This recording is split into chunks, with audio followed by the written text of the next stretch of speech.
you're not seeing double. There are two of us up here. And the reason for that is because we have been engaged in research over the last 20 years.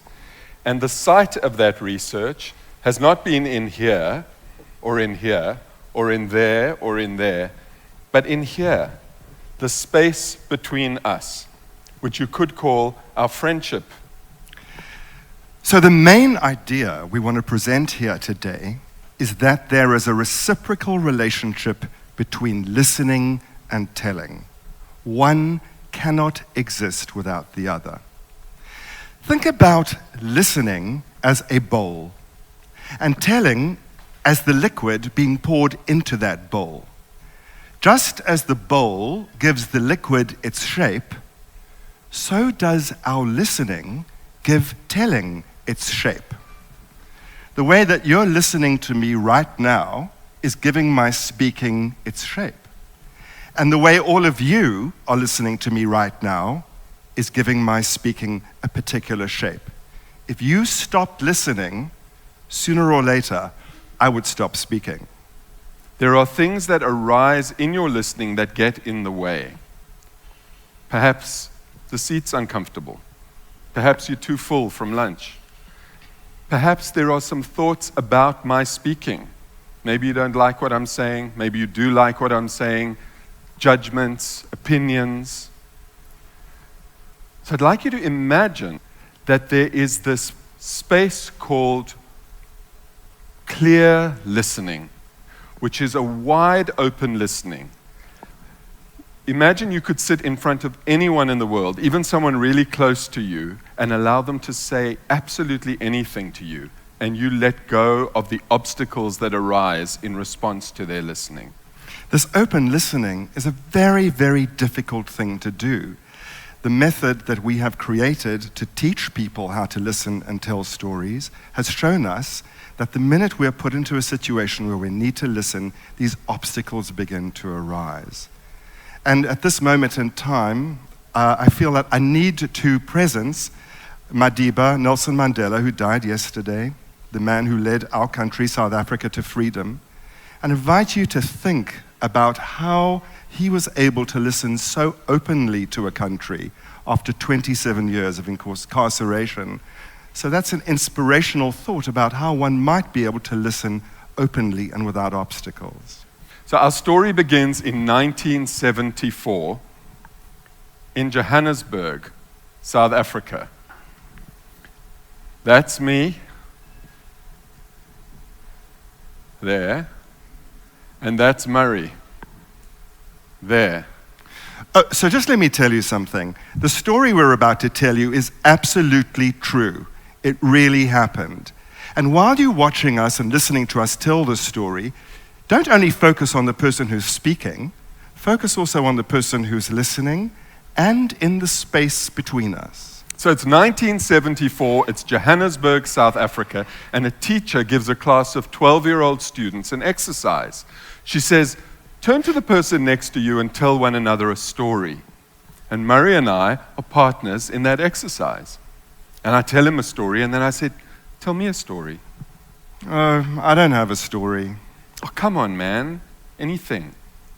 Really, I just don't have one. The thing is that I couldn't tell Paul the story of the boys who sat on the wall as my father dropped me off at school every morning and jeered at me and called me names. Nossel, you sissy, you morph, you pansy, you queer. I couldn't tell him that story. And I couldn't tell him the story about the boys who ambushed me one day in the classroom, pinned me down on a wooden table at the front of the class, and rubbed their fists all over my body while they held me down. One of the guys had a chain wrapped around his fist.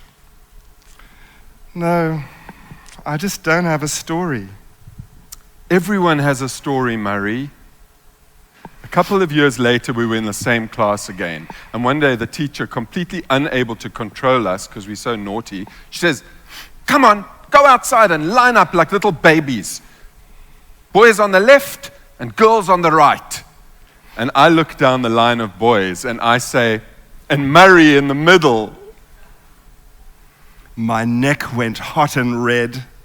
My face blushed, my knees caved in as all the kids in the class laughed at me. And in that moment, one dominant obstacle came into my listening about Paul. He could not be trusted. I just forgot where I was in the story because I was messing with the slides. Okay, well, let's move on from South Africa. Yes. Elsewhere so it's in the world. almost 20 years later, and I am now living in New York City.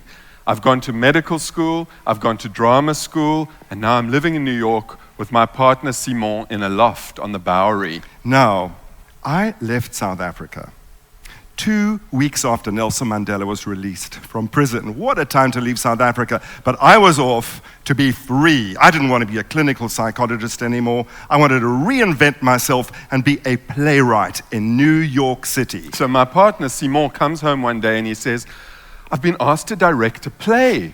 And it's been written by this South African guy. I wonder if you know him. His name is Murray Nossel. Oh, Murray Nossel. Every time I hear the words Murray Nossel, and I've thought of him over the years, the obstacle to listening that arises is the sound of my own voice saying, Murray in the middle, Murray in the middle. And I feel guilty and I feel embarrassed and ashamed that I humiliated him so much. And now it's the opening night of my play, and we're at the Knitting Factory on Houston Street, and we've just walked out of the Black Box Theatre, and there stands Paul. Paul! Murray, it's so good to see you. This is unbelievable. I mean, fact is much stranger than fiction, don't you think? Listen, Murray, your play was amazing, Thanks. but I have to just tell you, there's something I have to say to you. When we were in Form 4, we were in Miss Smith's class, and we were out on the corridor. I said something to you. I can't believe that he can actually remember this, and I can't believe what he's about to say to me. I'm really sorry. You know, there's something about pain that's inflicted even by words that lodges itself inside one's body. And that pain becomes frozen and covered in by layers and layers of self-protection. And in all the years of people calling me names and even hurting me physically, nobody ever said they were sorry.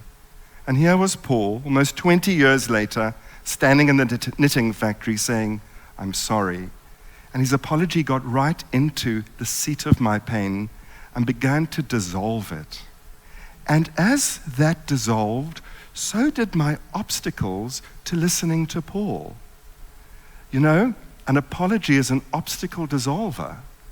He and I started telling one another stories on the phone every single day after that. Yeah, and we started recreating the friendship we should have had when we were 12 years old.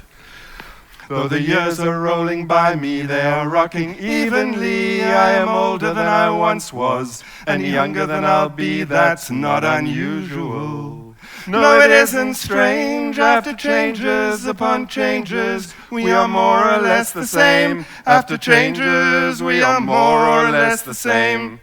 Something I have to tell you, and you can't tell anyone. You see, Murray's listening of me, which is a very generous, wide-open, interested listening, allowed me to tell him many stories, including the one that I really couldn't tell. You can't tell anyone, but I'm HIV positive. Now, the year was 1990, and I was here in New York City, and every time I walked out of my building every day, I saw young men who were dying of AIDS, young men whose skin were hanging on their bones, and I just saw Paul dying in front of me. Meantime, I didn't make much money as a playwright in New York City, so I went back to university to do my PhD in social work and anthropology. And I landed up doing a field placement right here in Brooklyn at the AIDS Day program. Now, my job was to work with people who were dying of AIDS and to help them come to terms with the fact that they were dying. So, drawing on what I had learned as a psychologist, I began to ask people how they felt. How are you feeling? What do you mean, how am I feeling, Murray? What kind of bullshit question is that? How would you feel if you knew you were going to die? Haven't you seen what's going on in this program, Murray? People are dying every week. Yes, they were dying every week. And when they died, their belongings would be wrapped in these black garbage bags, and no one came to claim those bags. Their names were inscribed on brass plates, and that's all that was left of them. So I suggested that the patients of the program come to tell their stories, so that those of us that were living would carry those stories into the future with us, and that all we would do with those stories would be to listen to them. We would listen openly, without judgment, without interpretations, and definitely never ask people how they felt. One by one, people came to tell their stories in that storytelling group, and they had to adhere to only one rule: just to say what happened. That's our definition of a story. If I can smell it and taste it and see it and hear it and touch it, then it exists. It's what happened to you. This is my life, take it or leave it. This is what happened to me, take it or leave it. Harriet said to me one day, "Won't you videotape the story of my story, because my daughter will never know who I was. I'm going to die before she gets to know me." And before long, all the clients in the programs in this program wanted videotapes of their stories. And they went with those videotapes to the legislators in Albany, when those legislators were threatening cutbacks to people with AIDS. And it's on the basis of those stories and stories like those that the face of the AIDS epidemic in New York and across the world changed.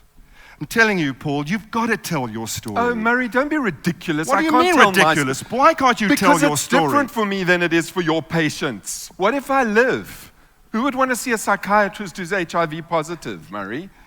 You talk about this as if you're in it alone, Paul, and you're not. I know I'm not in it alone, Murray, but it's not living in your body. It's living in my body. You don't understand. There was something about Paul saying to me that it was living in his body and not in mine that got through to me and forced me to open my listening to him. You're right, actually, you're right. And I can't understand what it's like to be you. And the only way I would possibly understand what it's like to be you is if you tell me your story. But what if no one's interested? What if no one shows up? Paul, I'm here. And I'm listening to you right now in this moment. Tell your story. So we went to the American Psychiatric Association conference in 1994 in Philadelphia. And I gave a paper called The HIV-Infected Psychiatrist, Clinical Issues. Ladies and gentlemen of the APA, my fellow psychiatrists, I'd like to tell you a story. When I was in my final year of psychiatric training, one of my patients came in one afternoon, and halfway through his session, he said, "Dr. Browde, I know you're HIV positive. I looked your results up on the computer where I work. Do you think you'll get kicked out of the program if I tell your supervisors?" And I couldn't tell anyone. I had kept this a secret through watching patients of mine on an AIDS unit get thinner and thinner and then die, rather than tell them. I kept it a secret when one of my supervisors called me in and said, "Paul, you're really not trying hard enough," because I'd rather he thought I was lazy than he knew the truth, which is that I was vomiting in garbage cans from the side effects of AZT. And I kept it a secret when an American doctor presented the case of an AIDS patient using an American medical term that I had never heard in South Africa. This is a 28-year-old schpoz. It stood for subhuman piece of shit.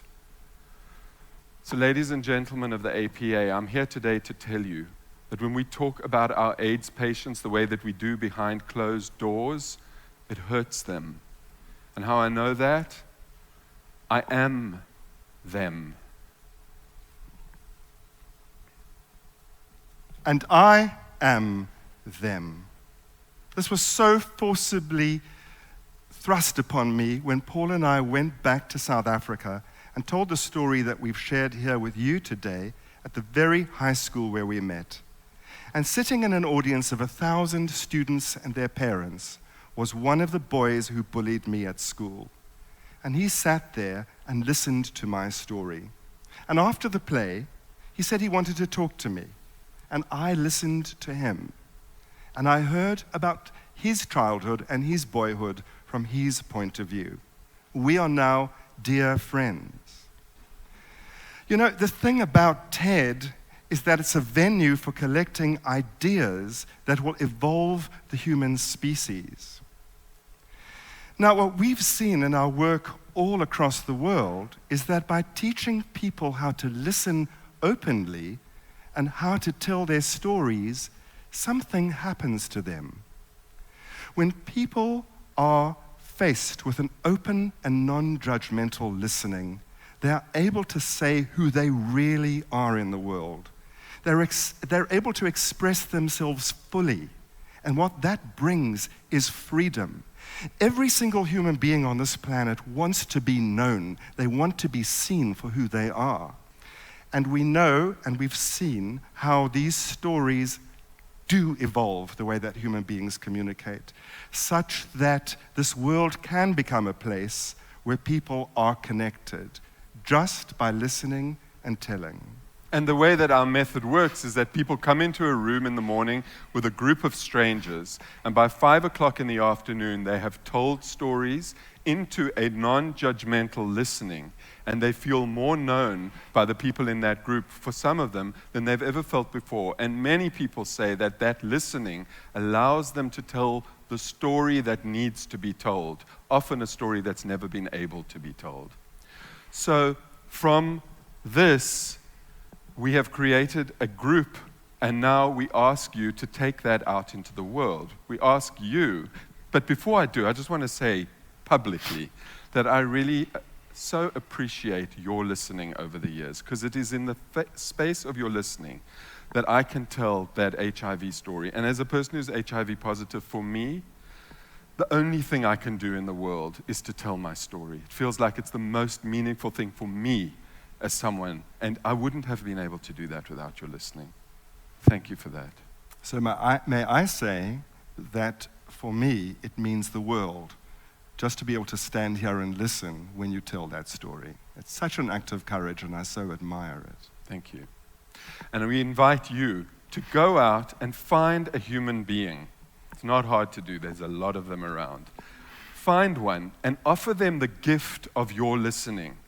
And notice your obstacles and let them go and invite them to tell you their story. That's all it takes, is 2.